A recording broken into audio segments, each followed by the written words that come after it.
Yeah. I just thank you. Thank you for sharing that. And I can only imagine how hard it is sharing something so deep and personal and not feeling kind of like hugs and reciprocation in return. So I just wanted to acknowledge and appreciate that. Thank you. Yeah. We must be brave. I think that's what it is that forging relations across race, and that was part of your question, requires a great deal of bravery and a great deal of commitment in showing that. And we can't do it alone. We must make sure that it's not just the two people who are creating a family. It's not just the two partners, that they are supported by, and the community can vary. People cycle in and out of our lives. But what we have to always be aware of is that we don't operate in just that family unit, right? That's also a lie. And so doing the anti-racism work with with our relatives and our extended communities will always be a part of what we sign up for when we marry across races, especially if we marry a person who's Black or Indigenous or otherwise, sort of intersectionally marginalized. Our South Asian communities are fine with us marrying interracially white people. They're fine with that. They really are. In fact, many aspire to that. And that's a whole other thing that I don't want to really speak to. So I think we want to be specific when we talk about sort of interracial relations, that those are very different experiences. And doing the anti-racism work looks different whether we're married into whiteness or whether we're married into folks who are also BIPOC. Yeah. I think this actually gets very close to our next question, actually.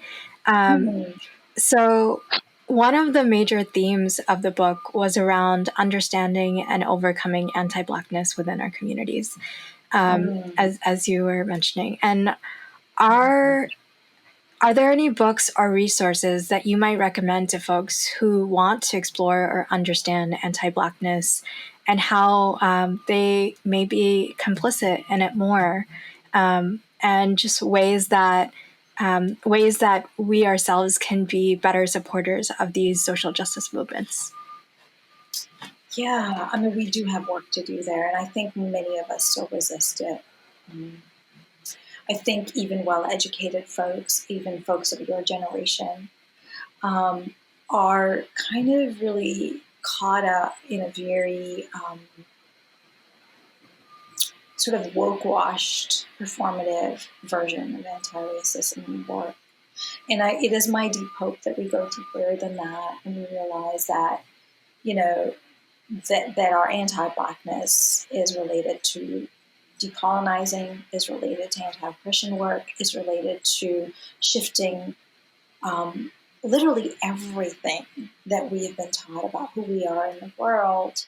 Those of us who are descended from people who were colonized, especially, have inherited a colonial kind of mindset and a white supremacist worldview of which we are deeply complicit.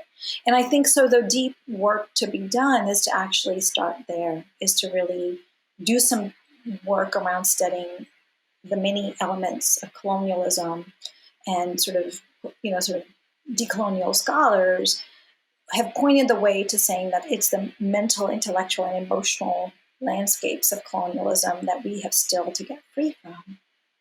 And so I think for those of us who are South Asian diaspora, the work is to really understand the vestiges of colonialism that we still embody and the behaviors of colonialism. And some of them I name in my book, and I call it Master's Tools, and I refer to Audre Lorde.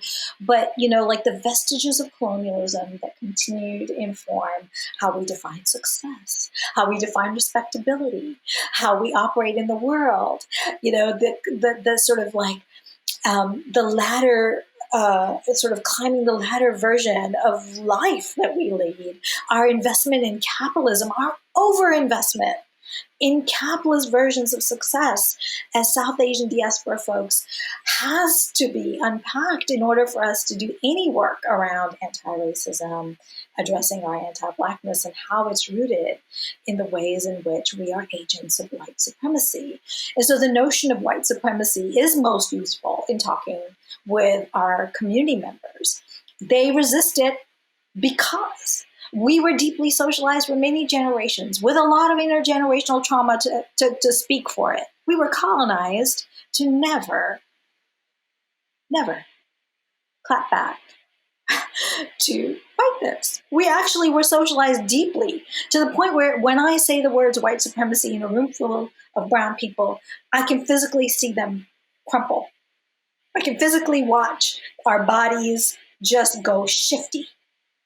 Don't want to hear it. Don't want to hear it. Don't say the term white supremacy. You know what? We need to. White supremacy, white supremacy, white supremacy. We are agents of.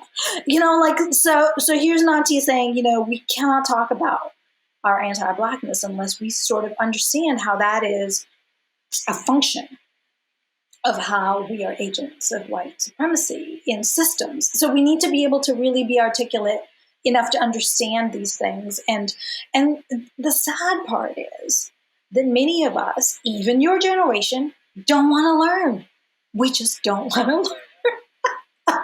And some of it is propaganda and brainwashing and the fact that we're just afraid. But really, we have to be willing to bravely learn these things that we were deliberately mistaught. And so I think if there were readings to do, there would be readings. I do have a stack that I pulled out for you, but really addressing issues of colonialism and white supremacy and learning what those things really are, because what you've been told by media that they are isn't really it. So really entering a space of learning and curiosity and not being afraid is really critical. But I'm not seeing that. I don't know. Are you seeing people being willing to actually entertain this conversation and unapologetically say, we are agents of white supremacy? I have a good handful of friends that definitely make space for that, and I feel very much in community with good teammates and just good people who are invested in these things. So Yes. I am hopeful. Yes. I really am that our next generation will do better.